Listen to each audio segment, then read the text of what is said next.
नमस्कार दोस्तों, एक बार फिर आपके YouTube चैनल MS बल्लभगढ़ पर सभी का हार्दिक स्वागत और आभार। पाठ्यक्रम को आगे बढ़ाते हुए, मां बीड़ा पानी को नमन करते हुए हम आज जो पाठ्यक्रम पढ़ाने जा रहे हैं वो विशेष ही महत्वपूर्ण है और परीक्षा में उसके 100% नहीं 101% उसका प्रश्न आता है। मैं यहाँ पर उस जो प्रकरण है उसको इस प्रकार से 0 लेवल से लेकर के यानी कि आपको नीचे स्तर से और जो भी आपका प्रश्न किस प्रकार से बनता है, किस प्रकार से आता है, किस प्रकार से करना है, उस पूरा समझाऊंगा। तो दोस्तों, आज का जो हमारा प्रकरण है वो है वाच्य परिवर्तन।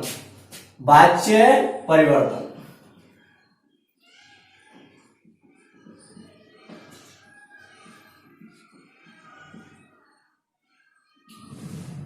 वाच्य परिवर्तन, ये दोस्तों ये जो प्रकरण है ये रीट में भी आता है, फर्स्ट ग्रेड में भी आता है, सेकंड ग्रेड में भी आता है। रीट में तो इसके 1-2 प्रश्न आते ही हैं।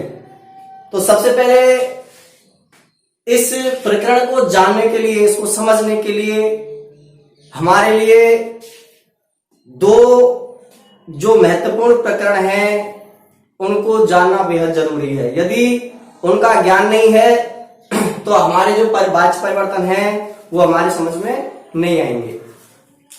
दोस्तों, वो जो 2 प्रकरण है, एक तो शब्द रूप है, एक धातु रूप है। यदि हमको शब्द रूप और धातु रूप अच्छी प्रकार से याद है तो वाच्य परिवर्तन करने में भी हमको कोई परेशानी नहीं आएगी। आत्मनेपद और परस्मैपद दोनों प्रकार के धातु रूप और शब्द रूप। तो इसमें देखो, सबसे पहले जो वाच्य है, वाच्य कहते किसको है, क्या वाच्य क्या है? वाच्य एक तरह से वाक्य को ही कहते हैं। दोस्तों, जो वाच्य है एक तरह से उसको क्या है, वाक्य ही कहते हैं। यानी कि वाक्य को जो कहने का तरीका होता है, वाक्य को जो कहने का ढंग होता है वो वाच्य कहलाता है। बात एक ही होती है परंतु उसको अलग अलग प्रकार से कहा जाता है। जिस प्रकार से मैं एक आपको उदाहरण दूं, राम पुस्तक पढ़ता है। राम पुस्तक पढ़ता है, पहले मैं हिंदी में ही आपके लिए बताऊंगा। राम पुस्तक पढ़ता है, एक प्रकार से हमने ये वाक्य आपको कह दिया, यानी कि जो काम है कि राम पुस्तक पढ़ता है। दूसरा जो कहने का तरीका है वो यह है कि राम के द्वारा पुस्तक पढ़ी जाती है। बात एक ही है, कर्ता राम ही है, कर्म पुस्तक ही है और क्रिया भी पठ धातु की क्रिया आ रही है, परंतु उसको कहने का तरीका अलग हो गया, परंतु जो बात है वो एक ही है, वाक्य एक ही है, तो उसको कहते हैं वाच्य। यानी कि वाक्य को कहने का तरीका, वाक्य को कहने का ढंग वो क्या कहलाता है, वाच्य कहलाता है। तो सबसे पहले देखो, हम आपके लिए वाच्य की परिभाषा, वाच्य की परिभाषा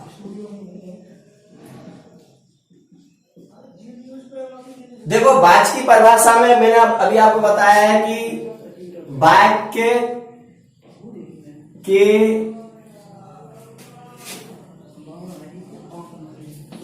कहने के तरीके या ढंग को वाच्य कहते हैं। वाच्य कहते हैं। दोस्तों, वाच्य की जो परिभाषा है वो यही है कि वाक्य के कहने के तरीके या ढंग को वाच्य कहते हैं। वाक्य को कहने के जो मैंने अभी अलग अलग प्रकार बताए हैं वो अलग अलग प्रकार से वाक्य को बोल दिया जाता है, बात वही होती है, तरीका बदल जाता है। अब देखो, वाच्य संस्कृत जो भाषा है उसमें जो वाच्य है वो 3 प्रकार के होते हैं। कौन कौन से होते हैं? देखो, सबसे पहला होता है वाच्य के प्रकार। वाच्य के प्रकार। वाच्य के जो प्रकार हैं, सबसे पहला है कर्तृवाच्य। कौन सा है? कर्तृवाच्य। दूसरा है क्रमवाच्य। और तीसरा है भाववाच्य। तीसरा कौन सा है? भाववाच्य। तो संस्कृत में जो ये वाच्य हैं, उनके 3 प्रकार हैं, कर्तृवाच्य, क्रमवाच्य और भाववाच्य। इसको आप ध्यान से पढ़ना, क्योंकि इसका जो रीट में जो प्रश्न आता है वो जरूर ही आता है। तो देखो, सबसे पहले वाच्य की परिभाषा हो गई।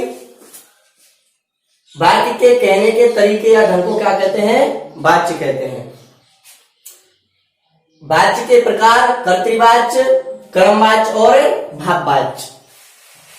अब सबसे पहले जो आता है हमारा, वो आता है कर्तृवाच्य। कौन सा आता है? कर्तृवाच्य। आपको मैं सीडी बाय सीडी बताऊंगा, किस प्रकार से आपके समझ में जरूर आएगा। सबसे पहला है ये कर्तृवाच्य। कौन सा है? कर्तृवाच्य। अब देखो, कर्तृ जो वाच्य है, इसमें कर्ता की प्रधानता होती है। कर्तृवाच्य में कर्ता की प्रधानता होती है। सबसे पहला है अपना कर्तृवाच्य। कौन सा है? कर्तृवाच्य। तो देखो, कर्तृवाच्य में जो जैसा इसका नाम है वैसा इसका क्या है? काम है। कर्तृवाच्य जो होता है, इसमें सबसे पहले कर्ता की प्रधानता होती है दोस्तों। इसमें कर्ता की प्रधानता होती है।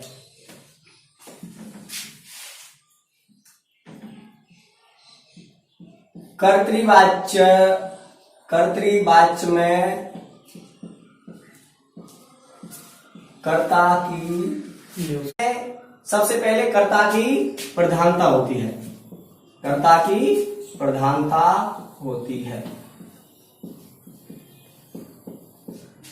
दोस्तों, जब कर्तृवाच्य में कर्ता की प्रधानता होती है, इसीलिए इसको क्या बोलते हैं? कर्तृवाच्य बोलते हैं।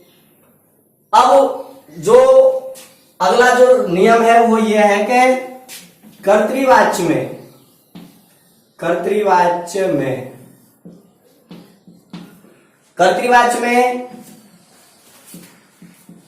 कर्ता प्रथमा विभक्ति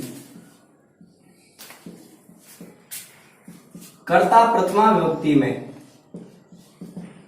कर्तृवाच्य जो होता है, इसमें कर्ता प्रथमा विभक्ति में होता है। वचन चाहे कोई सा भी हो, एक वचन हो, द्विवचन हो, बहुवचन हो, परंतु कर्ता में विभक्ति कौन सी आएगी?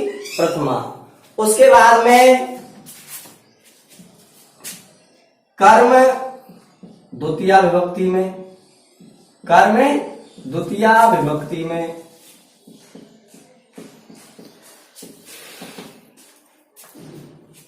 कर्तृवाच्य में जो कर्ता है वो प्रथमा विभक्ति में आएगा, वचन कोई सा भी हो। कर्म द्वितीय विभक्ति में आएगा, वचन कोई सा भी हो।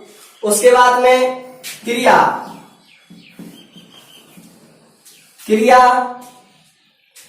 कर्ता के अनुसार आती है। क्रिया कर्ता के अनुसार आती है।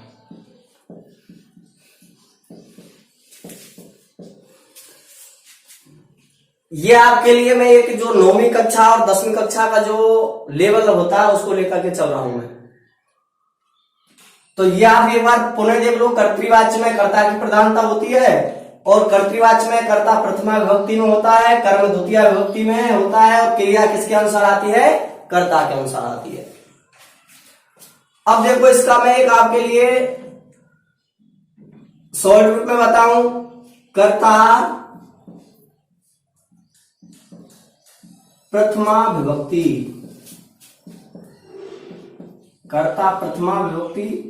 प्लस कर्म द्वितीय विभक्ति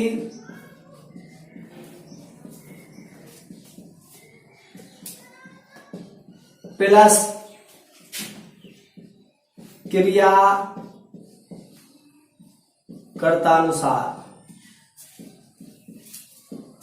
आती है। इसको आपको ध्यान में रखना है। यदि ये चीज आपके ध्यान में आ जाती है तो आपका वाच्य कर्तृवाच्य क्या नहीं होगा, गलत नहीं होगा। देखो कर्तृवाच्य जो है इसमें कर्ता प्रथमा विभक्ति में है, कर्म द्वितीय विभक्ति में है और क्रिया कर्ता के अनुसार आती है, पहली बात। दूसरी बात यह है कि कर्तृवाच्य में ये जरूरी नहीं है कि कर्म होना चाहिए, कोई जरूरी नहीं है कि कर्म होना चाहिए। कर्म हो तो ठीक और नहीं हो तो भी ठीक। इसको मैं यहां पर नोट लिख देता हूं ध्यान तक में। कर्तृवाच्य में कर्म हो ये जरूरी नहीं है, जरूरी नहीं है, इसको ध्यान में रखना। कर्तृवाच्य में कर्म हो ये कोई जरूरी नहीं है, कर्म हो तो भी ठीक है, नहीं हो तो भी ठीक है। ठीक है, तो अब कर्तृवाच्य में कर्ता की प्रधानता होती है, कर्तृवाच्य में कर्ता प्रथमा विभक्ति में, कर्म द्वितीय विभक्ति में और क्रिया कर्ता के अनुसार आती है। और ये देख लो कि कर्ता प्रथमा विभक्ति, कर्म द्वितीय विभक्ति, क्रिया कर्ता के अनुसार। इसको क्या है अपने दिमाग में बैठा लेना है कि किस प्रकार से ये वाक्य हमको मिलेगा कर्तृवाच्य का। दूसरे नंबर पर जो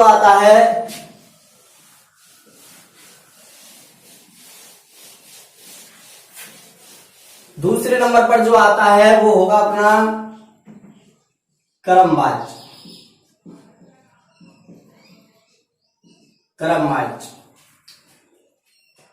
दोस्तों इसमें कर्म की प्रधानता होती है, कर्म की प्रधानता होती है, कर्म की प्रधानता होती है, इसीलिए इसको क्या कहते हैं, कर्मवाच्य कहते हैं। जिस प्रकार से कर्तृवाच्य में कर्ता की प्रधानता होती है उसी प्रकार से कर्मवाच्य में कर्म की प्रधानता होती है। इसमें कर्ता तृतीया विभक्ति में,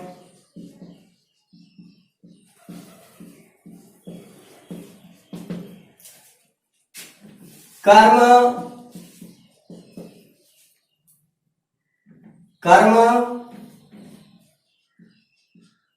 प्रथमा विभक्ति में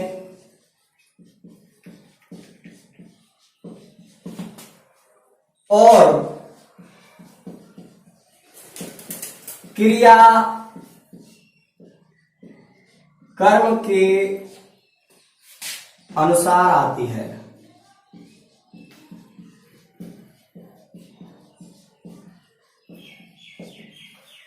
दोस्तों इसमें जो कर्मवाच्य है इसमें कर्म की प्रधानता होती है। इसमें जो कर्ता है वो तृतीय विभक्ति में आता है, कर्म प्रथमा विभक्ति में आता है और जो क्रिया है वो कर्म के अनुसार आती है। जैसे देखो इसमें कर्म का होना जरूरी है, इसमें कर्म का होना जरूरी है। यदि इसमें कर्म नहीं होगा तो कर्मवाच्य नहीं होगा। फिर ये जब इसका नाम है कर्मवाच्य तो कर्मवाच्य में कर्म का होना जरूरी है, अर्थात कर्ता, कर्म और क्रिया तीनों का होना ही जरूरी है। तो इसमें कर्म का होना जरूरी है। तो देखो इसमें अब जो कर्ता है वो आ गया तृतीया विभक्ति में, तृतीया विभक्ति में, तृतीया विभक्ति और कर्म प्रथमा विभक्ति, कर्म प्रथमा विभक्ति प्लस क्रिया कर्मानुसार आती है, क्रिया कर्मानुसार आती है। तो जिस प्रकार से हमने कर्तृवाच्य में बताया था उसी प्रकार से देखो इसमें कर्ता तृतीय विभक्ति में आता है, कर्म प्रथमा विभक्ति में आता है, क्रिया कर्म के अनुसार आती है। कर्म का इसमें होना जरूरी है। अब आगे की जो बात करते हैं तो तीसरे नंबर पर अपना आता है भाववाच्य। कौन सा आता है? भाववाच्य। भाववाच्य में देखो इसमें कर्तृवाच्य में कर्ता की प्रधानता, कर्मवाच्य में कर्म की प्रधानता, तो भाववाच्य में भाव की प्रधानता। तो इसमें भाव की प्रधानता होती है।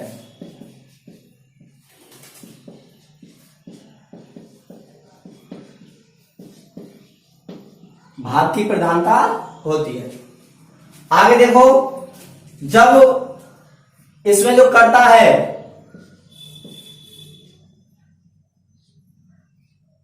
कर्ता तृतीया विभक्ति में, कर्ता तृतीया विभक्ति में, अब इसमें कर्म नहीं होता है भाववाच्य में। भाववाच्य में कर्म नहीं होता है। यदि कर्म होगा तो फिर वो कर्मवाच्य में बदल जाएगा। इसलिए भाववाच्य में केवल कर्ता होता है और क्रिया होती है। तो कर्ता तृतीय विभक्ति में आता है भाववाच्य में, और क्रिया, इसको ध्यान से देखना है। कर्ता तृतीय विभक्ति में हो गया और क्रिया हमेशा प्रथम पुरुष एक वचन की ही आती है।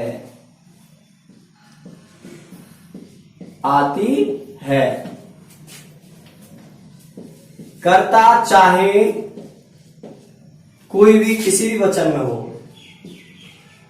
किसी भी वचन में हो।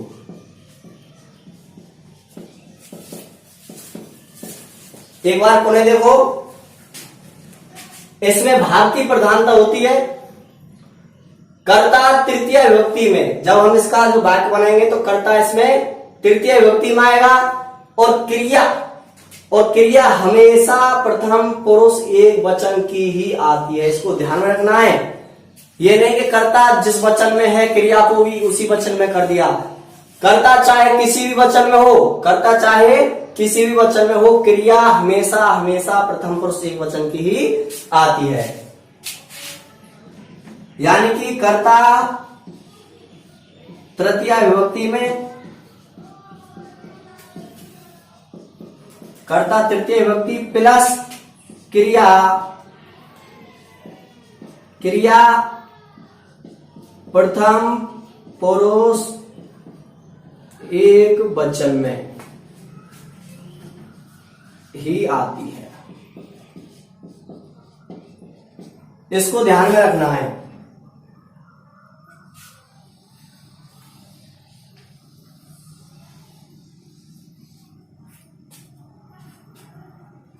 तो दोस्तों, ये हमने जो परिचय का जो वाच्य है, 3 प्रकार के वाच्य होते हैं संस्कृत में, कर्तृवाच्य, कर्मवाच्य और भाववाच्य। इनका एक परिचय पड़ा है और किस प्रकार से कर्तृवाच्य के कर्ता में कौन सी विभक्ति आती है, कर्मवाच्य में कौन सी आती है, क्रिया किसके अनुसार आती है, उसी प्रकार कर्मवाच्य में, उसी प्रकार भाववाच्य में।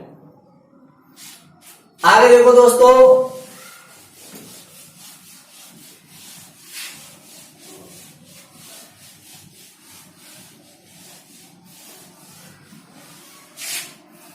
एक बार पुनः मैं आपके लिए पुनः दोहराता हूं इसको। कर्तृवाच्य,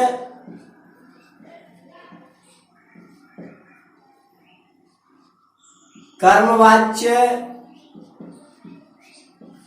और भाववाच्य।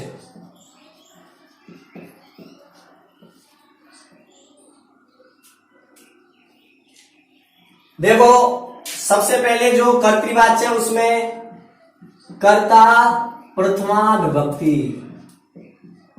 कर्ता प्रथमा विभक्ति। समझाने के लिए मैं एक बार पुनः बता रहा हूं। कर्म द्वितीया विभक्ति,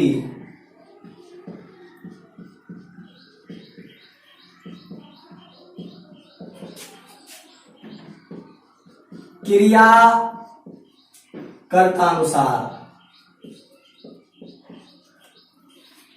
उसके बाद में आता है अपना क्रमवाच्य।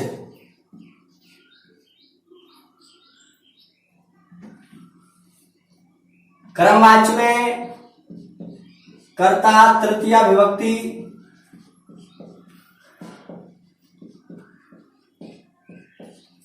और कर्म प्रथमा विभक्ति,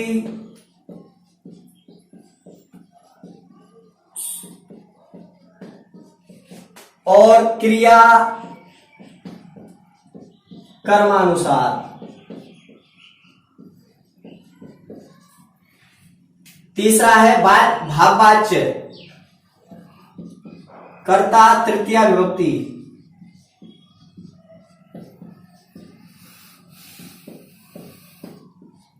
और क्रिया हमेशा प्रथम पुरुष एक वचन की ही आती है। अब ये मैंने आपको एक बार पुनः फिर बताया है। ये क्यों बताया है?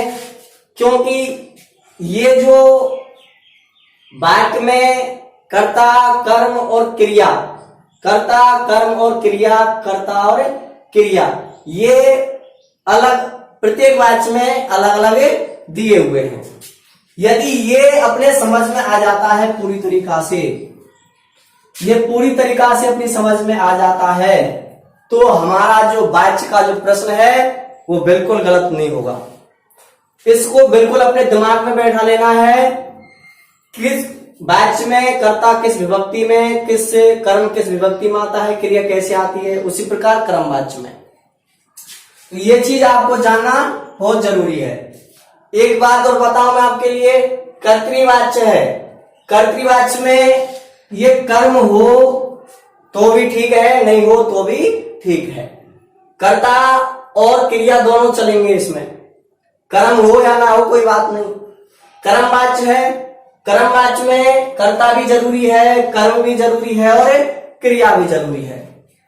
भाववाच्य है, भाववाच्य में कर्ता और क्रिया, इसमें कर्म नहीं आएगा, ठीक है। और क्रिया, भाववाच्य में जो क्रिया है वो हमेशा हमेशा प्रथम पुरुष एक वचन की ही आती है। आगे दोस्तों देखो, इसके कुछ नियम है, इसके कुछ नियम है जिनको हम अब यहां पर पढ़ेंगे और समझेंगे। दोस्तों अब हम आगे जो वाच्य परिवर्तन करने की जो विधि है उनके कुछ नियम हैं, उनके बारे में अध्ययन करेंगे। तो वाच्य परिवर्तन करने की विधि, वाच्य परिवर्तन करने की विधि, ये देखो कर्मवाच्य और भाववाच्य के विषय में, भाववाच्य के विषय में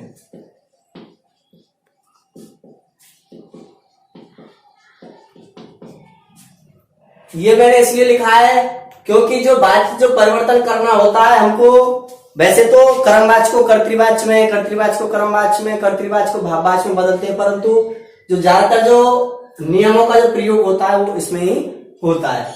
सबसे पहला जो है वो ये है कि कर्मवाच्य में जब वाक्य को हम, जैसे कर्तृवाच्य है और कर्तृवाच्य को जब कर्मवाच्य में बदलते हैं तो कर्मवाच्य में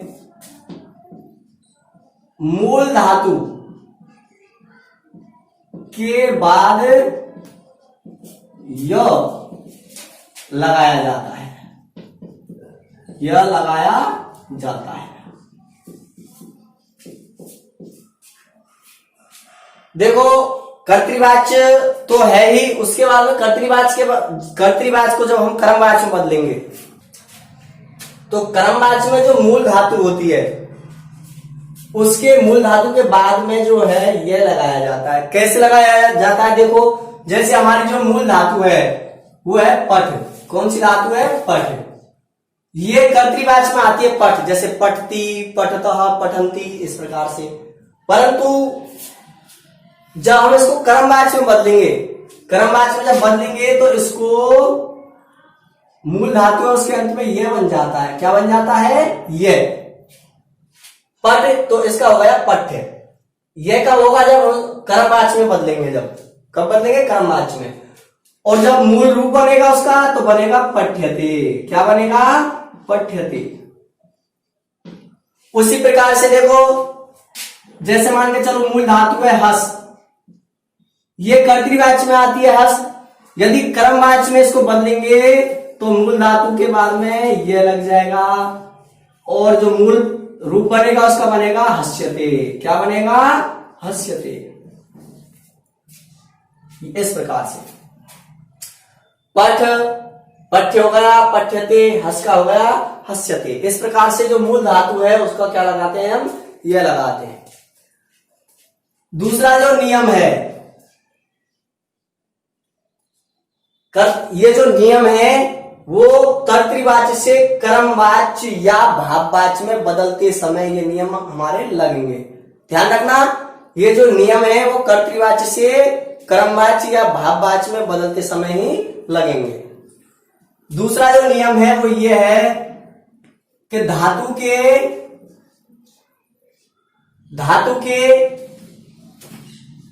प्रारंभिक, धातु के प्रारंभिक य और व, ये दो वर्ण है अपने, य और व, इनका धातु के प्रारंभिक ये और व, ये और व वर्णों का क्रमशः ई और उ हो जाता है।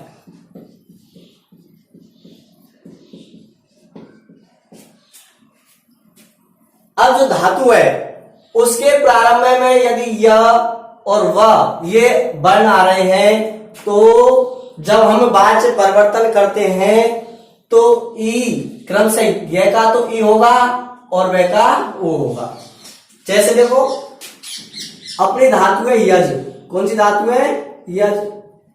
तो देखो यज, तो मैंने अभी बताया कि धातु का जो प्रारंभिक अक्षर है ये, उसका क्रम से ई हो जाएगा, तो ये का तो होगा ई और ज आधा है। अब हम इसको कर्तृवाच्य से जब क्रमवाच्य में जब बदलेंगे तो मूल धातु में क्या लग जाता है? ये लग जाता है, तो ये लग गया इज्जय। और जब मूल रूप बनेगा इसका क्या बनेगा? इज्जते। क्या बनेगा? इज्जते। ये जो नियम है बहुत महत्वपूर्ण नियम है, इसको ध्यान में रखना। और जो मैं उदाहरण लिखने जा रहा हूं वो भी बहुत ही महत्वपूर्ण है क्योंकि उनके ही प्रश्न ज्यादा आते हैं। अब जैसे देखो बच, धातु के प्रारंभ में वे आ गया तो देखो क्या होगा इसका? उच्च। चे आधा है और धातु के मूल धातु में ये लग जाता है, उच्च हो गया, तो क्या बन जाएगा? ये उच्यते। उसी प्रकार देखो वह, अब मैं आपको सीधा ही लिख रहा हूं, इसको नहीं लिख रहा बीच में। वह का हो गया, वह का तो हो गया उ, वह का हो गया उ, वह का उ, और हा उहियते। क्या हो गया? उहियते। उसी प्रकार है वस, तो इसका हो गया उष्यते। उष्यते सकार ये बदल जाएगा यहां पर। उसके बाद में आता है अपना बद, तो उसका हो गया उद्यते। अगली धातु है बप, इसका हो गया उप्यते। इसका हो गया उप्यते। जो भी धातु है जिनके प्रारंभ में वह आता है उन सबका क्या हो जाता है? वो हो जाता है। अब ये जो धातु है वच, वह, बस, बद, बप, ये बहुत ही महत्वपूर्ण धातु है, इनको ध्यान में रखना है। अगला जो नियम है धातु के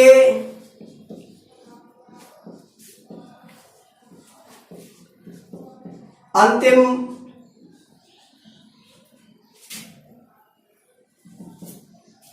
इकार और उकार का दीर्घ हो जाता है, दीर्घ हो जाता है। देखो धातु का जो अंतिम है दीर्घ हो जाता है, जैसे ची,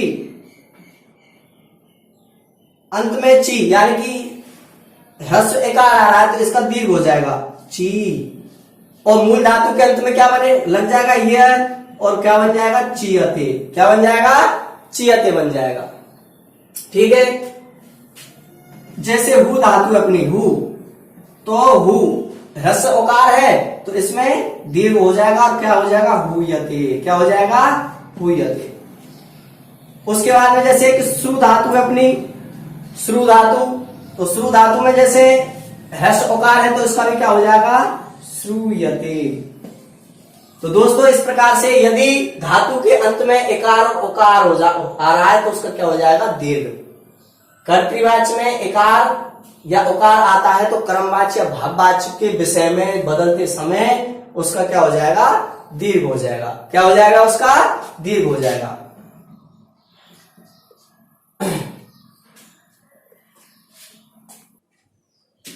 तो इसमें देखो एक धातु और है जैसे जी, जी का जीयते, क्या हो गया जीयते।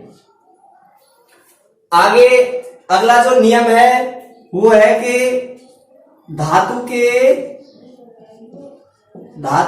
अंतिम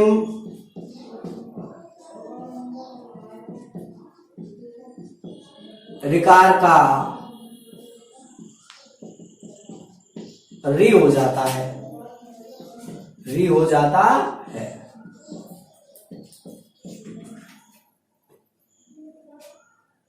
अगला जो नियम है वो यही है कि धातु का जो अंतिम ऋकार है उसका री हो जाता है। जैसे देखो क्री, ये धातु है, अब इसमें अंतिम ऋकार है, ये इसमें क्या है ऋकार है तो इसका क्या हो जाएगा री का री हो जाएगा।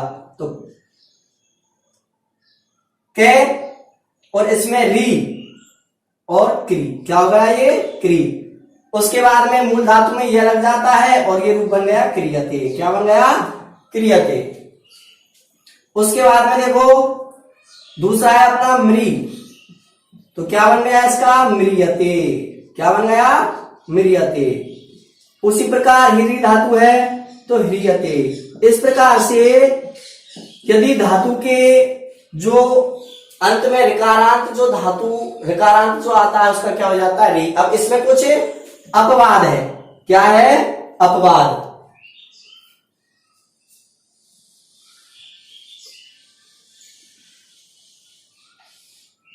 इसमें क्या है अपवाद है। जैसे हमारी स्मृति धातु है, इसमें भी अंत में ऋकार आ रहा है परंतु इसमें स्मर्यते ये होगा, स्मर्यते क्या होगा स्मर्यते ना कि स्मर्यते। इसको आपको ध्यान में रखना है, ये अपवाद है।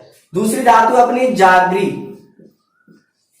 तो इसका होगा जागृयते, क्या होगा जागृयते। तो ये कुछ ऐसे अपवाद ही मिल जाते हैं। तो धातु के अंतिम ऋकार का री हो जाता है, जैसे क्रियते, म्रियते, ह्रियते, त्रियते, ठीक है ना। उसके बाद में नियम है वो ये है, देखो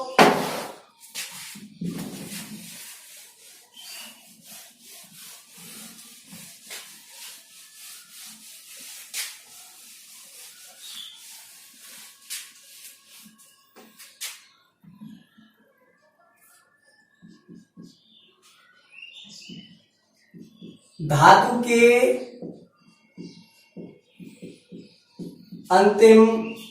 के अंतिम आकार का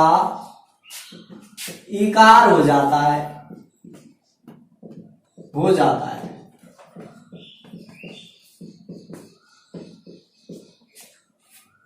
धातु के अंत में जो आकार आता है, दीर्घ आता है, उसका क्या हो जाता है?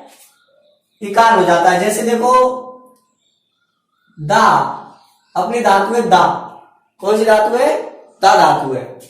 तो जो दा धातु है इसका इकार होगा, दीर्घ जो आ रहा है इसका इकार हो जाएगा दीयते। क्या हो जाएगा? दीयते। धा धातु है तो इसका हो जाएगा धीयते। क्या हो जाएगा? धीयते। तो जो धातु है उनके अंत में जो आकार है उसका क्या हो जाता है? इकार हो जाता है। देखो दा अकारांत है इसमें, तो दा का यानी धातु के अंतिम आ का ई हो गया दीयते। धा में धीयते, पा इसका हो गया तीयते, स्था स्थियते, हा के स्थान पर हियते, और विधा के स्थान पर विधियते, और मां के स्थान पर नियते। ये कर्तृवाच्य से कर्मवाच्य भाववाच्य में बदलते समय ये इनके रूप आकार का इकार हो जाएगा। इसमें भी क्या है? अपवाद है। इसमें भी अपवाद है। जैसे घ्रा, अब इसमें घ्रा में भी क्या आ रहा है? दीर्घ आकार आ रहा है, तो ये घ्रियते नहीं होगा, ये घ्रायते ही होगा।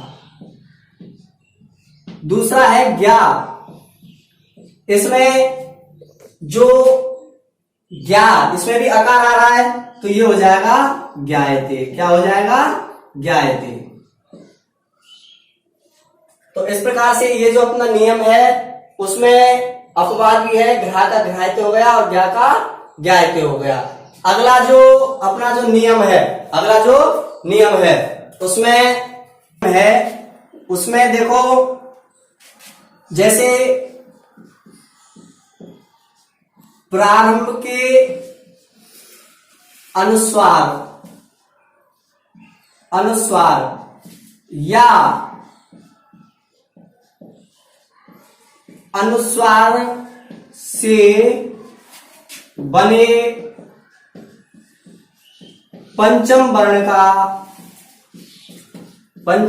का लोप हो जाता है, लोप हो जाता है। जैसे प्रारंभ में कोई वर्ण आ रहा है, उसके ऊपर अनुस्वार है, या फिर अनुस्वार से कोई पंचम वर्ण बन रहा है, तो उसका क्या हो जाएगा? लोप हो जाएगा। जैसे देखो एक धातु अपनी बंध, कौन सी है? बंध, तो इसमें या तो अनुस्वार या अनुस्वार का पंचम वर्ण बना है ने, तो इसका ने का क्या हो जाएगा? लोप। ये हो जाएगा बध्यते। क्या हो जाएगा? बध्यते। और देखो जैसे रंज, क्या है? रंज, रंज जो धातु है इसमें जो पंचम वर्ण है उसका भी क्या हो जाएगा? लोप हो जाएगा। ये हो जाएगा रज्यते। क्या हो जाएगा? रज्यते। तो दोस्तों यदि प्रारंभ के अनुस्वार हो या अनुस्वार से बने पंचम वर्ण का लोप हो जाता है। अनुस्वार का मतलब जैसे देखो ये है बंध, क्या हो गया?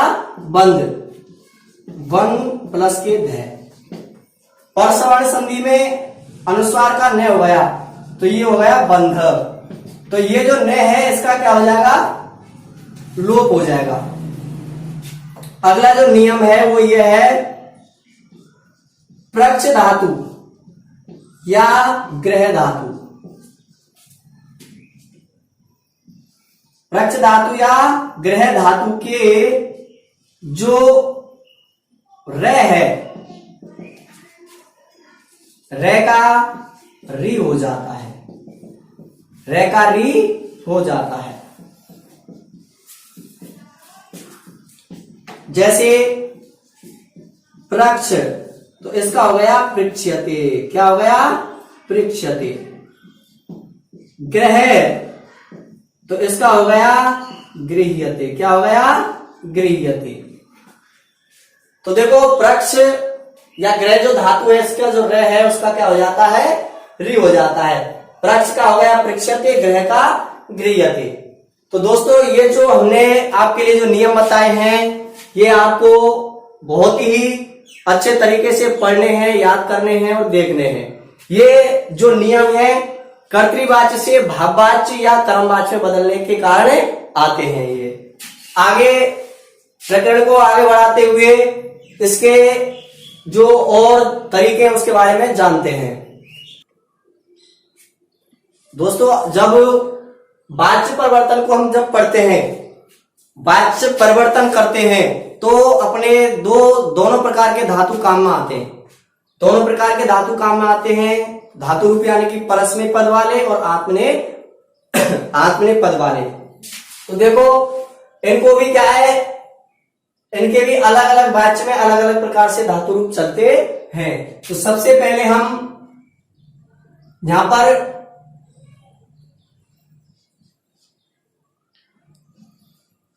कर्तृवाच्य में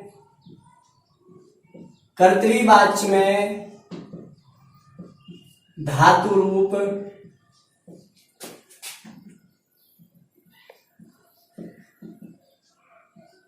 परस्मय पदी में चलते हैं, परस्मय पदी में चलते हैं। और कर्मवाच्य और भाववाच्य, कर्मवाच्य और भाववाच्य में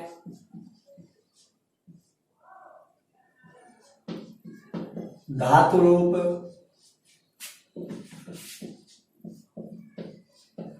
आत्मनेय पदी में चलते हैं।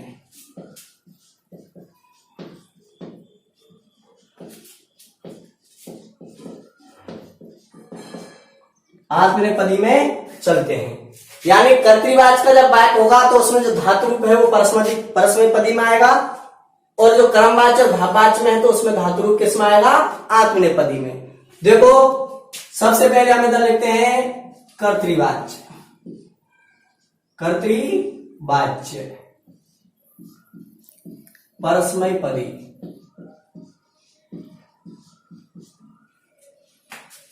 इधर लिखते हैं कर्मवाच्य या भाववाच्य आत्मनेय पदी, आत्मनेय पदी। अब सबसे पहले ये जो धातु रूप है, वैसे तो ज्यादातर क्या है, जो एग्जाम में जो 5 जो धातु जो लकार है उनमें से केवल वर्तमान काल के ही ज्यादातर देता है। तो मैं आपको यहाँ पर वर्तमान काल का एक धातु रूप का उदाहरण बताऊंगा। जैसे हमने एक धातु ले ली पट धातु, कौन सी धातु, पट,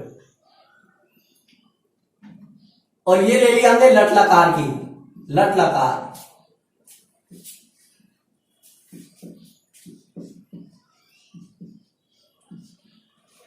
इधर भी हम पट धातु लेंगे लट लकार में,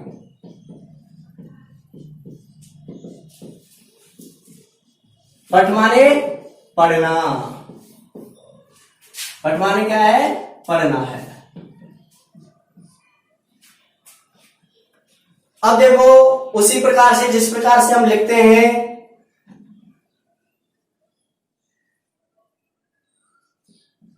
एक वचन,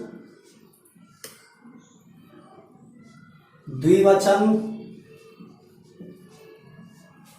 और बहुवचन।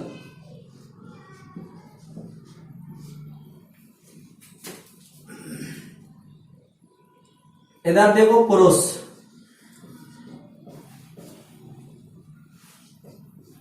प्रथम पुरुष, प्रथम पुरुष में जो पट धातु के जो रूप हैं अपने वो हैं पठति, पठतः, पठन्ति।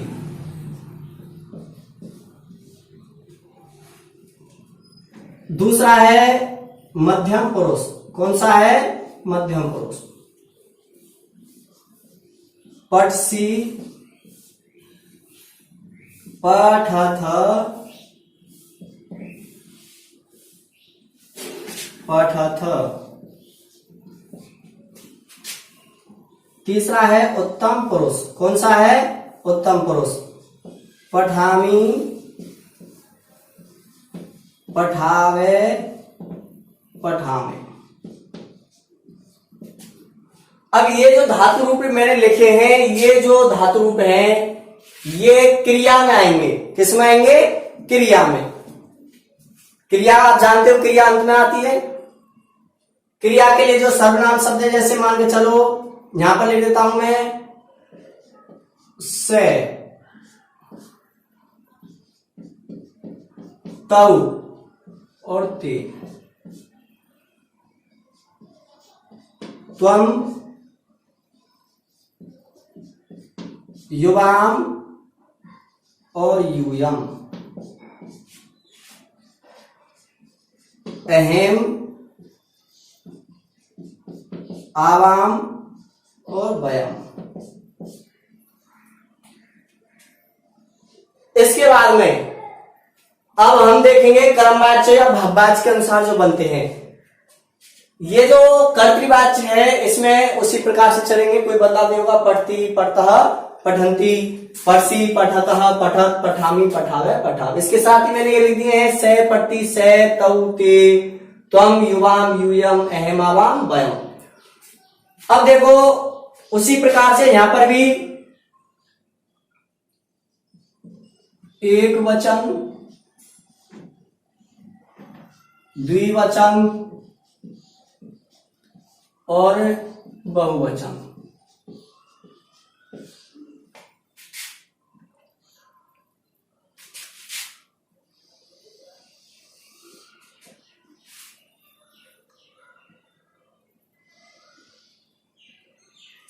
अब यहां पर सबसे पहले जो पुरुष, उसी प्रकार लिखेंगे प्रथम पुरुष। प्रथम पुरुष में अब जो कर्मवाच्य है उसमें किस, जो मैंने बताया कि पट धातु है उसके मूल जो रूप है उसमें यह लगा दिया जाता है। तो जैसे पठ में लग गया पठ्य और इसका जो रूप बना वो बना पठ्यते। क्या बना है? पठ्यते। ये कर्तृवाच्य जब कर्तृवाच्य से कर्मवाच्य में जब बदलेंगे तो जो क्रिया जो आएगी वो ऐसे आएगी कर्मवाच्य में। ये कर्मवाच्य में जो क्रिया है इस प्रकार आएगी, पठ्यते, पठ्येते, पठ्यन्ते।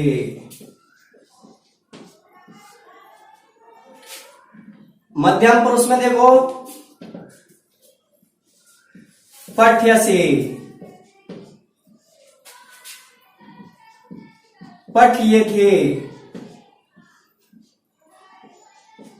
पठ्यध्वे, पठ्यध्वे। उसी प्रकार इसमें उत्तम पुरुष में जो आती है वो आएगी पठ्ये, पठ्यावहे, पठ्यामहे।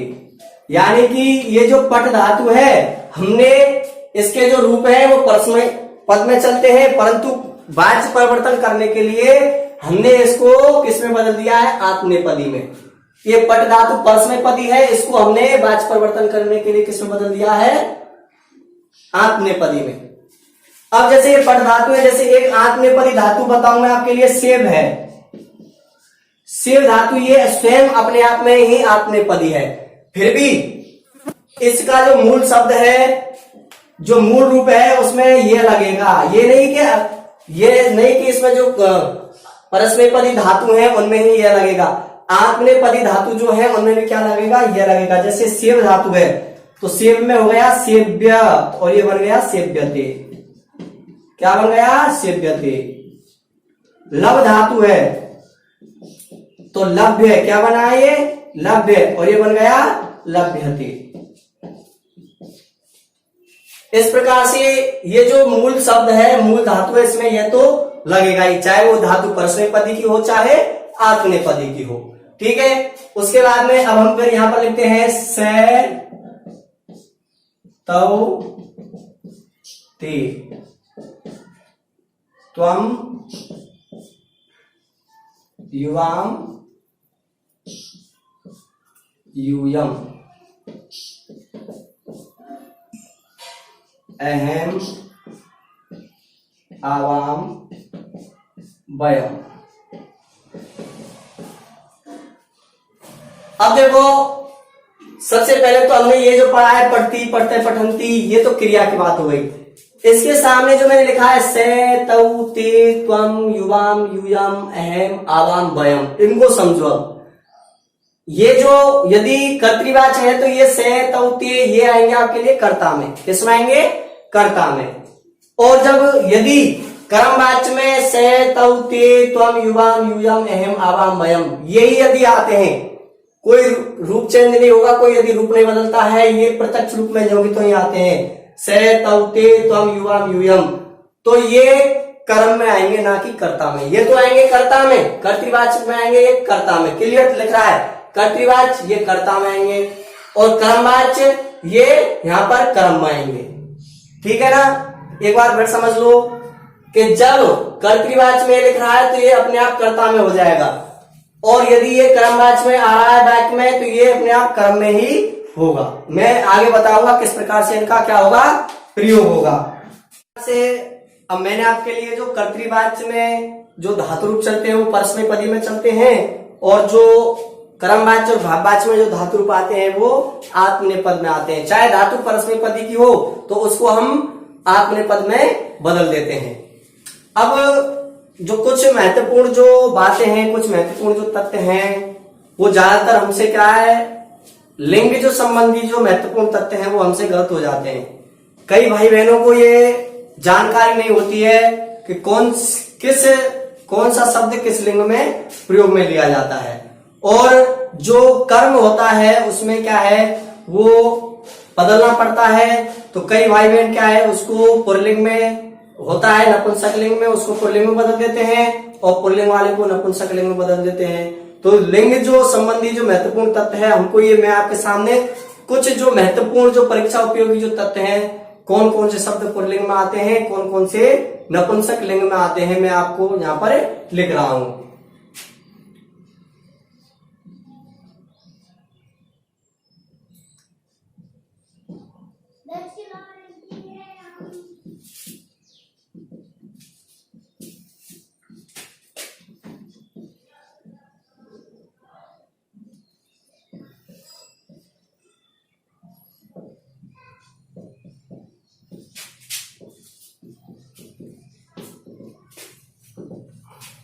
कुछ लिंग संबंधी महत्वपूर्ण तथ्य शब्द, कौन से शब्द पुल्लिंग में आता है, कौन सा शब्द नपुंसक लिंग में आता है, और जो शब्द ना तो पुल्लिंग में है ना नपुंसक लिंग में है वो आता है स्त्रीलिंग में।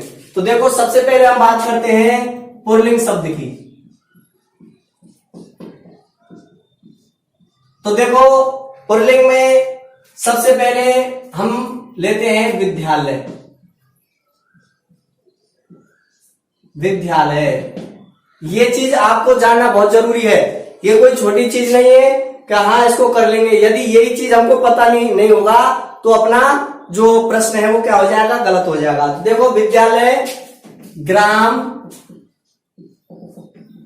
देवालय, वृक्ष, ग्रंथ। देखना है अब इसको, ग्रंथ शब्द पुल्लिंग में है, महत्वपूर्ण है ये। ग्रंथ शब्द है, लेख, लेख शब्द भी किसमें है, पुल्लिंग में है। लेख शब्द किसमें है, पुल्लिंग में है। पवन यानी कि वायु, ये भी किसमें है, पुल्लिंग में है। और एक आता है अपना आपणे, यानी कि आपणः, बाजार, दुकान। तो ये भी क्या है, पिछली बार आया था, ये पिछली बार रीट में आया था। इसको क्या है, कर्मवाच्य से कर्तृवाच्य में बदलना था। तो ये आपणे शब्द है, ये किस में प्रयुक्त होता है, पुल्लिंग में आता है ये। उसके बाद देखो विद्यालय, ग्राम, देवालय, वृक्ष, ग्रंथ, लेख, पवन, आपणः, वेद, पुरस्कार, पाठ, श्लोक और तंडुल। ये जो अपने जो मुख्य जो ज्यादातर जो परीक्षा में हमारे जो कर्म में रखता है वो इन्हीं शब्दों को रखता है। उसके बाद में आता है अपना नपुंसक लिंग।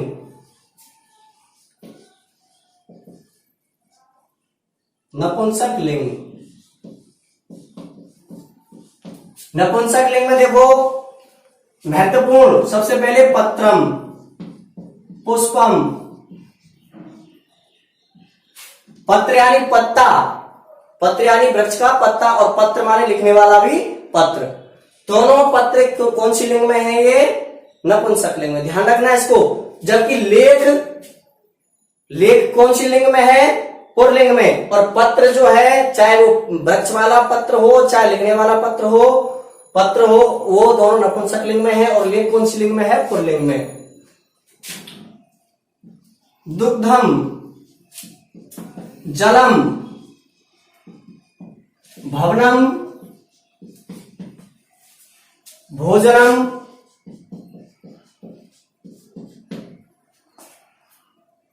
नगरम और मंदिरम। देखो देवालय माने मंदिर होता है, परंतु देवालय शब्द कौन सी लिंग में है? पुल्लिंग में। और जो मंदिर शब्द है ये कौन सी लिंग में है? नपुंसक लिंग में। यानम, साधन, यानम। तो इस प्रकार से ये जो मैंने महत्वपूर्ण शब्द आपके लिए लिखे हैं, पुल्लिंग में विद्यालय, ग्राम, देवालय इत्यादि जो मैंने यहां पर लिख रखे हैं।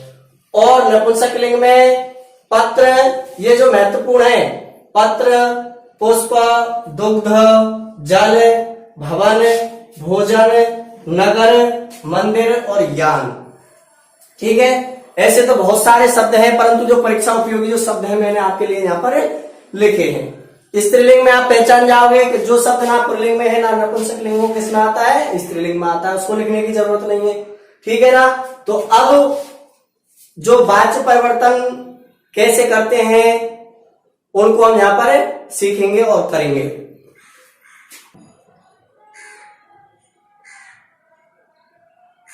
अब इसके बाद में हमें वाच्य परिवर्तन कैसे करते हैं, किस प्रकार से हमको परीक्षा में मिलेगा, उसको यहां पर सीखेंगे।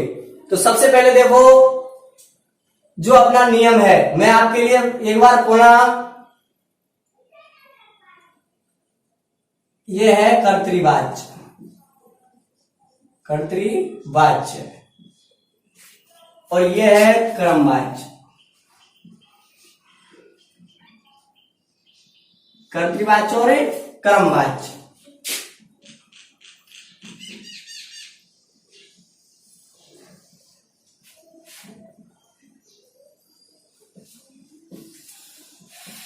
कर्तृवाच्य अर्थात कर्ता, प्रथमा विभक्ति, कर्म द्वितीय विभक्ति और क्रिया कर्तानुसार। क्रमवाच्य कर्ता तृतीय विभक्ति, कर्म प्रथमा विभक्ति और क्रिया कर्मानुसार। और भाववाच्य, भाववाच्य कर्ता तृतीय विभक्ति और क्रिया हमेशा प्रथम पुरुष एक वचन की ही आती है। ठीक है, एक बार मैंने पुनः लिख दिया है ये, क्योंकि ये अब हमको यहां पर जानना है, सीखना है। ठीक है दोस्तों, अब हम सबसे पहले एक कर्तृवाच्य का सरल सा वाक्य लिखते हैं। ठीक है, जैसे सबसे, अब इसके लिए हमको शब्द रूपों और धातु रूपों को जानना बेहद जरूरी है। वाच्य परिवर्तन जब यदि हम पढ़ते हैं तो हमको उससे पहले धातु रूप और शब्द रूप याद कर लेने चाहिए, अन्यथा किसी भी कीमत पर आप वाच्य परिवर्तन नहीं सीख पाएंगे, क्योंकि इसमें शब्द रूप और धातु रूपों का ही सबसे ज्यादा काम पड़ता है। तो देखो, जैसे मैं आपके लिए सबसे सरल उदाहरण लिखता हूं, कर्तृवाचक का इसको हम बदलेंगे कर्मवाचक में या फिर भाववाचक में, या तो कर्मवाचक में या भाववाचक में। आपको बता चुका हूं कि कर्तृवाचक में यदि कर्म है तो उसको कर्मवाचक में बदल देंगे, और यदि कर्तृवाचक में कर्म नहीं है तो उसको कौन से वाचक में बदल देंगे? भाववाचक में। एक बार पुनः दोहराता हूं, कर्तृवाचक में यदि कर्म है तो उसको कर्मवाचक में बदलेंगे, और यदि कर्तृवाचक में कर्म नहीं है तो उसको भाववाचक में बदलेंगे। सबसे पहले जो उदाहरण है अपना, देखो राम है पाठम पठती, ये मैंने कर्तृवाचक का उदाहरण लिखा है। कौन से वाचक का उदाहरण लिखा है? कर्तृवाचक का। अब यदि आपको शब्द रूप याद है तो देखो कर्ता कौन सी विभक्ति में है? प्रथमा विभक्ति में। कर्ता, कर्म और क्रिया, शब्द रूप यदि याद है आपके लिए तो ये कर्तृवाच्य है और ये भी क्या है? कर्तृवाच्य। कर्तृवाच्य के ये जो मैंने नियम लिखा है, यदि ये आपको दिमाग में सही याद है तो आपका कोई भी वाच्य गलत नहीं होगा। कर्तृवाच्य और ये भी कर्तृवाच्य है, तो देखो कर्तृवाच्य में जो कर्ता है प्रथमा विभक्ति में आता है। कौन सी विभक्ति में आता है? प्रथमा में। तो राम शब्द रूप है, प्रथमा विभक्ति है और एक वचन है। दूसरे नंबर पर जो कर्म है, कौन क्या है? कर्म। कर्म को द्वितीय विभक्ति में है, तो कर्म यहाँ पर भी द्वितीय विभक्ति में है। कौन से लिंग में है? एक पाठ शब्द पुल्लिंग में। मैंने आपको अभी बताया कि पाठ जो शब्द है कौन सी लिंग में है? पुल्लिंग में, ठीक है। और कौन सी विभक्ति में दिया हुआ है? तृतीया में। क्रिया कर्ता के अनुसार। अब ये जो क्रिया है वो किसके अनुसार आती है? कर्ता के अनुसार। तो कर्ता यहाँ पर राम है तो राम के अनुसार क्रिया आई है। अब दोस्तों देखो, जैसे से तौ ते, त्वम युवाम यूयम, अहम आवाम वयम, अहम आवाम वयम, ये 9 सर्वनाम शब्द आपके सामने हैं। यदि इनके साथ, जैसे मान के चलो से के साथ में आ गया पठती, तव के साथ में पठते, और ते के साथ में पठंती, और त्वम के साथ में पठती पठसी आता है, और यहां पर पठत आता है, और यहां पर पठत, और यहां पर पठामी, यहां पर पठावे, और यहां पर पठामे। तो इनके साथ तो ये जैसे है तो इसके साथ पठती ही आएगा, तव है तो इसके साथ पढ़ते ही आएगा, ते के साथ में पठंती। ये 9 ये फिक्स हैं। अब यदि से तव ते कर्ता, यदि कर्ता में से है तो पढ़ती आएगा, लिखती आएगा, हंसती आएगा, चलती आएगा। तव है तो चलते, हंसते, नयते ये आएंगे। ते आएगा तो धावंती, हसंती, पठंती, चलती, इस प्रकार से आएगा। ये फिक्स है। त्वम के साथ में पठसी, गच्छसी, हससी, धावसी, इस प्रकार से आएगा। इस प्रकार युवाम के साथ में, इसी प्रकार यूयम के साथ में। अब बात आती है कि जब कर्ता में से तव ते त्वम युवाम यूयम अहम आवाम वयम और ये नहीं आते हैं, और उसके अलावा कोई संज्ञा शब्द आता है। इन 9 शब्दों के 9 जो कर्ता है से तव ते त्वम युवाम यूयम, ये 9 जो लिखे हुए हैं, इनके अलावा यदि कर्ता में और कुछ भी आता है, इनके अलावा 9 के अलावा कुछ भी आए तो क्रिया हमेशा ये प्रथम पुरुष की ही आएगी। वचन के अनुसार देख लेना कि कर्ता कौन से वचन में है तो क्रिया उसी के अनुसार आएगी। ठीक है दोस्तों, एक बार पुनः देख लो कि से तव ते त्वम युवाम यूयम अहम आवाम वयम के अलावा कर्ता में यदि कोई संज्ञा शब्द या कोई और आ रहा है तो क्रिया हमेशा प्रथम पुरुष की ही आएगी कर्ता वचन के अनुसार। ठीक है, आगे चलो, आगे देखते हैं। अब जैसे हमने ये रामे पाठम पठती, ठीक है, कर्तृवाचक का वाक्य है, इसके अनुसार मैंने आपको बता दिया है ये। अब इसमें कर्ता है, कर्म है और क्रिया है, तीनों चीज है। तो बताओ हम इसको किस में बदलेंगे? कर्मवाचक में बदलेंगे या भाववाचक में? किस में बदलेंगे? कर्मवाचक में, क्योंकि इसमें क्या है? कर्म है। अब कर्मवाचक में जब बदलेंगे तो यहां देखो कर्मवाचक में क्या नियम है। यदि ये समझ में मैं आपसे बार बार यही बोल रहा हूं कि ये चीज यदि समझ में आ गई आपके तो ये आपका गलत नहीं होगा। अब देखो कर्ता कर्मवाचक में जब बदलेंगे तो कर्ता कौन सी विभक्ति में है? तृतीय विभक्ति में। कौन सी विभक्ति में है? तृतीय विभक्ति में। तो कर्ता यहाँ तृतीय विभक्ति में है तो यहाँ प्रथमा में है, यहाँ प्रथमा एक वचन है। तो अब देखो राम है, रामहु, रामे रामो रामा, रामम रामहु रामान, रामेण रामाभ्याम रामे।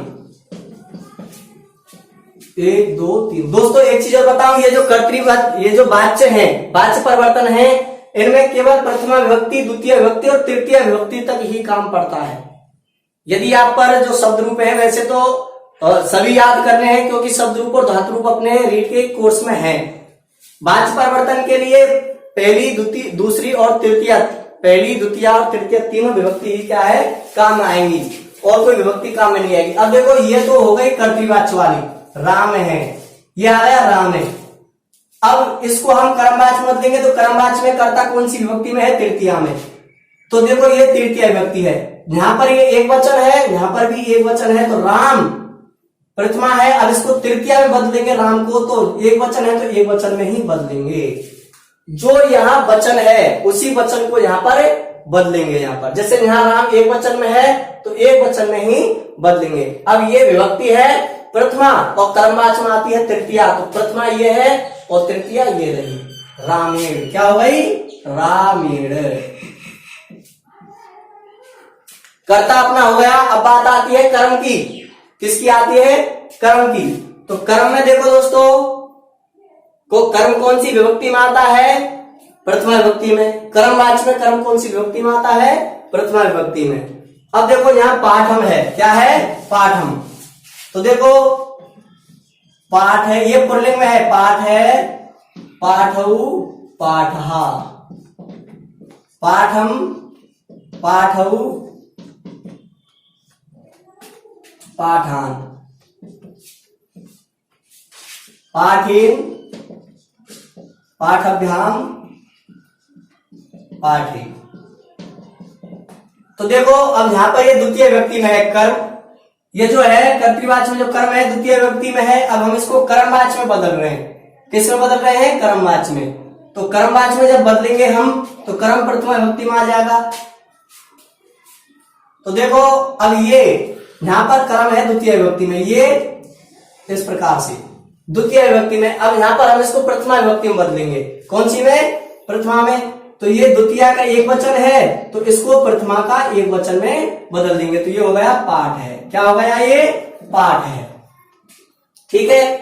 अब उसके बाद में बात आती है किसकी, क्रिया की। किसकी आती है, क्रिया की। पठती, ये इसके कर्तृवाच्य में क्रिया, कर्तृवाच्य में क्रिया किसके अनुसार आई, कर्ता के अनुसार। ये क्रिया कर्ता के अनुसार। अब बात आती है कर्मवाच्य की, तो कर्मवाच्य में क्रिया किसके अनुसार आएगी, कर्म के अनुसार। किसके अनुसार आएगी, कर्म के अनुसार। कर्म कौन सी विभक्ति में है, कौन से वचन में है, उसी प्रकार क्रिया आएगी। तो देखो अब क्रिया कर्मवाच्य में जो क्रिया के रूप में वो चलते हैं आत्मनेपदी में। कौन से पदी में चलते हैं, आत्मनेपदी में। तो अब देखो पठती, ये अब ना यहाँ पर ना तो स है, ना तव है, ना ते है, ना त्वम है, ना युवाम है, ना यूयम है, ना अहम है, ना आवाम है, ना भयम है। कोई संज्ञा शब्द ही आया। तो पहली बात तो क्रिया प्रथम पुरुष की आएगी।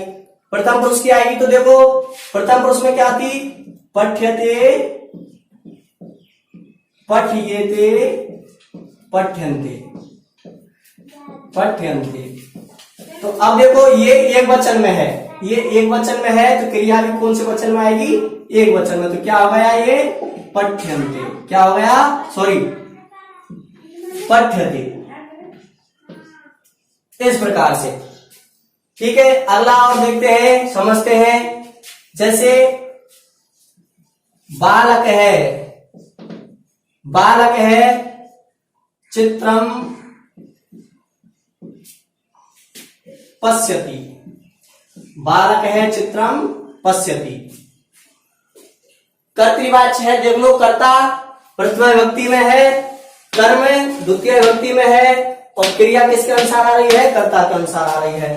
अब हम इसको किस में बदलेंगे, कर्मवाच्य में, क्योंकि यहाँ कर्म है। तो बालक कर्तृवाच्य में प्रथमा विभक्ति में है और कर्मवाच्य में बदलेंगे तो कौन सी विभक्ति में हो जाएगा, कर्ता, तृतीया में। तो बालकेन क्या होगा, बालकेन। अब देखो चित्र गलत कैसे होता है। अब किसी भाई बहन को ये पता नहीं हो कि चित्र कौन सी लिंग में है, ये तो गलत भी हो सकता है। अब ये चित्र है अपना नपुंसक लिंग में, तो नपुंसक लिंग की प्रथमा और द्वितीय विभक्ति समान चलती है। तो देखो चित्र ये होगी तो आ जाएगा, क्योंकि दोनों विभक्ति समान चलती है। बालक है चित्रम। अब अपनी एक तो पश्य धातु और एक गम धातु, इनके परस्मैपद पद में तो चलते हैं पश्यति, पश्यते, पश्यन्ति, गच्छति, गच्छते, गच्छन्ति। और जब आत्मनेपदी में बदलेंगे तो ये बदल जाएंगे पश्य के दृश्यते, दृश्यते, दृश्यन्ते, इस प्रकार से। और उसी प्रकार गम के गम्यते, गम्येते, गम्यन्ते। इस प्रकार ये दोनों धातुओं को आप याद में रखना। दृश्यन्ते, ये दो धातुएं हैं पश्य और गम। परस्मैपदी में तो उसी प्रकार चलेंगे पश्यति, पश्यते, पश्यन्ति, गच्छति, गच्छते, गच्छन्ति। परंतु जब आत्मनेपद में बनाएंगे तो क्या हो जाएगा, दृश्यते, दृश्यते, दृश्यन्ते। गम का बन जाएगा गम्यते, गम्यते, गम्यन्ते। ठीक है दोस्तों। तो अब देखो यहां पर चित्रम, बात ये भी चित्रम लिखा हुआ है, ये भी चित्रम लिखा हुआ है, पर बात आती है कि ये कौन सी विभक्ति में है और ये कौन सी विभक्ति में है। दोनों समान है, चित्रम, ये भी चित्रम है, ये भी चित्रम है, परंतु ये विभक्ति बात आती है कि विभक्ति कौन सी है, तो ये कर्तृवाच्य है। तो कर्तृवाच्य में ये कर्म है, तो कर्तृवाच्य में कर्म कौन सी विभक्ति में आता है, द्वितीय विभक्ति में। ये कर्मवाच्य है, तो कर्मवाच्य में कर्म कौन सी विभक्ति में आता है, प्रथमा में। तो ये प्रथमा विभक्ति का हो गया, ये द्वितीय विभक्ति का हो गया। वचन एक वचन, ये भी कौन सा वचन है, एक वचन है। अब बात आती है क्रिया की, तो कर्मवाच्य में क्रिया किसके अनुसार आती है, कर्म के अनुसार। किसके अनुसार, कर्म के अनुसार। तो यहां भी संज्ञा पद है, क्या है, संज्ञा पद है, इसलिए जो क्रिया है वो प्रथम पुरुष की ही आएगी। सेतौ के त्वम युवाम यूयम, यदि वो नहीं आते हैं, यदि कोई संज्ञा पद आता है तो क्रिया प्रथम पुरुष की आती है वचन के अनुसार। तो अब देखो यहां पर आ रहा है पश्यति, तो अब जैसे पठ्यते, पठियते, पठ्यन्ते वो रूप बनाए हमने, उसी प्रकार पश्य धातु में अभी बताया मैंने आपके लिए कि पश्य के रूप किसमें बदल जाएंगे, दृश्य में। तो ये हो जाएगा अपना दृश्यते। क्या हो जाएगा, दृश्यते। अगला देखो, जैसे अब कर्तृवाच्य से भाववाच्य का उदाहरण लेते हैं हम।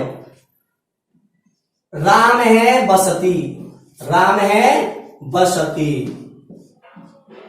राम है बसती। तो देखो कर्तृवाच्य मैंने आपके लिए बताया पहले कि कर्तृवाच्य में कर्म नहीं होगा तो उसको कौन से वाच्य में बदलेंगे, भाववाच्य में। तो देखो राम है बसती, तो राम यहां कर्तृवाच्य है, इसको किस में बदलेंगे, भाववाच्य में। तो भाववाच्य में कर्ता कौन सी विभक्ति में आता है, तृतीया में। कौन सी विभक्ति में आता है, तृतीय विभक्ति में। तो यहां हो गया ये देखो राम, तो ये हो गया रामेण। क्या हो गया, रामेण।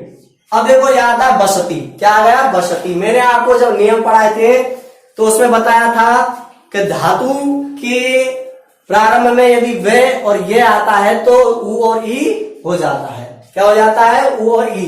तो बस की जगह हो गया उष्। ठीक है।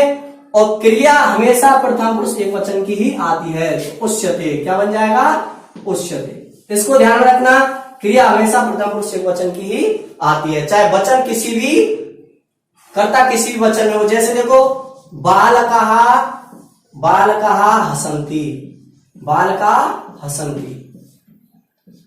ठीक है। तो बालका हसन्ति यहां पर जो कर्ता है बहुवचन में है, क्रिया भी बहुवचन में है, क्योंकि क्रिया कर्ता के अनुसार आई है, क्योंकि ये कौन सा वाच्य है, कर्तृवाच्य। ठीक है। तो अब देखो इसको हम कर्म नहीं है तो उसको भाववाच्य में बदलेंगे। क्यों, कौन से वाच्य में बदलेंगे, भाववाच्य में। तो देखो अब ये कर्तृवाच्य से बदलना प्रथमा विभक्ति है और वचन है बहुवचन। तो भाववाच्य में जब कर्ता को बदलेंगे ना तो तृतीय विभक्ति में ही बदलेंगे, और वचन यहाँ बहुवचन है तो तृतीय विभक्ति के बहुवचन में ही बदलेंगे। तो ये हो गया बालकई। क्या हो गया, बालकई। अब बात आती है क्रिया की। तो भाववाच्य में क्रिया हमेशा प्रथम पुरुष एक वचन की ही आती है, चाहे कर्ता किसी भी वचन में क्यों ना हो। तो ये आ जाएगा आपका। अब ये तो है आत्म परस्मैपदी की धातु, आत्मनेपदी में जब बनेंगे तो हस्यते हस्यते हस्यन्ते, तो ये बन गया आपका हस्यते। ठीक है। और देखो जैसे हमने एक उदाहरण लिया, अहम, अहम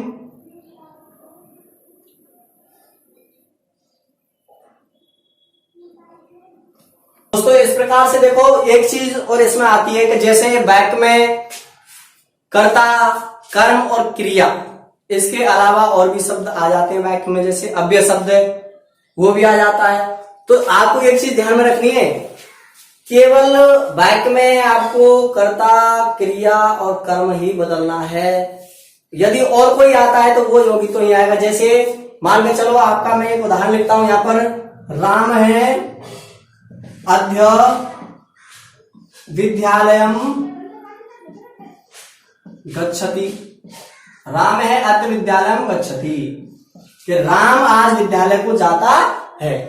इसमें देखो कर्ता है, कर्म है और क्रिया है। अब एक इसमें अद्य जो है, अद्य शब्द बढ़ गया अद्य, तो अब ये बिल्कुल नहीं बदलेगा, ये योगी तो ही रहेगा। जैसे देखो राम है कर्तृवाचक का वाक्य है। अब आपको फिर ये इसको देखना है, कर्ता प्रथमा विभक्ति में है, कर्म द्वितीय विभक्ति में है, क्रिया कर्ता के अनुसार आ रही है। अब इसको किसमें, अब इसमें देखो कर्ता है, कर्म है, क्रिया है, तो इसको बदलना किसमें है, कर्मवाचक में बदलोगे या भाववाचक में बदलोगे।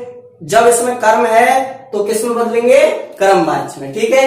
अब इसको हमको कर्मवाचक में बदलना है, तो जब यहां पर ये राम कर्ता है, प्रथमा विभक्ति में है, कर्तृवाचक है, तो कर्मवाचक में बदलने के लिए इसको तृतीय विभक्ति में बदलना पड़ेगा, रामेण। यहां पर ये एक वचन है तो इसको भी एक वचन में ही बदलेंगे, रामेण। अब देखो ये अद्य है, इसमें कोई परिवर्तन नहीं होगा, ये योगी तो ही यहां पर हम इसको लिख देंगे। विद्यालयम, तो अब ये द्वितीय विभक्ति में है तो इसको कौन सी विभक्ति में बदलेंगे, प्रथमा में। क्यों बदलेंगे, क्योंकि इसको हम कर्मवाचक बदल रहे हैं। तो ये हो गया विद्यालय, प्रथमा विभक्ति में हो गया विद्यालय। उसके बाद में जो क्रिया है वो किसके अनुसार आती है, कर्म के अनुसार। किसके अनुसार आती है, कर्म के अनुसार आती है।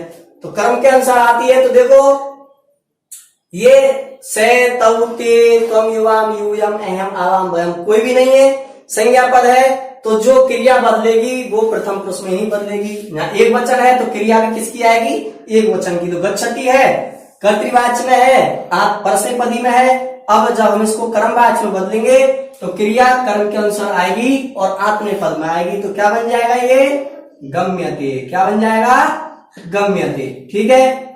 तो राम आज विद्यालय जाता है और इसका अर्थ हो गया राम के द्वारा आज विद्यालय जाया जाता है। ठीक है।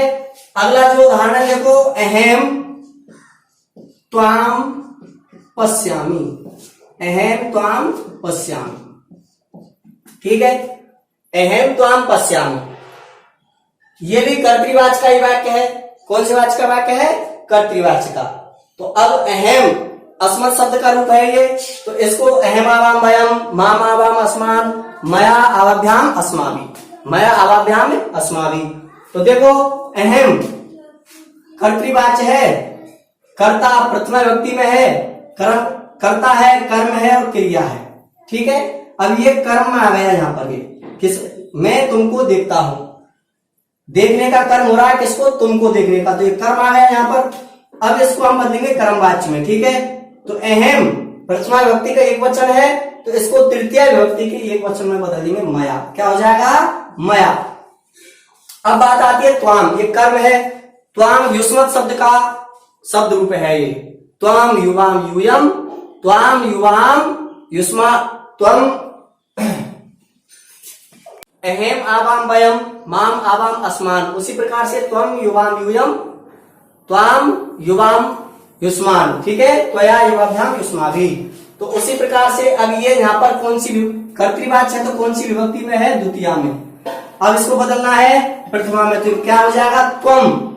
किस में बदल जाएगा, त्वम में, त्वम। ठीक है।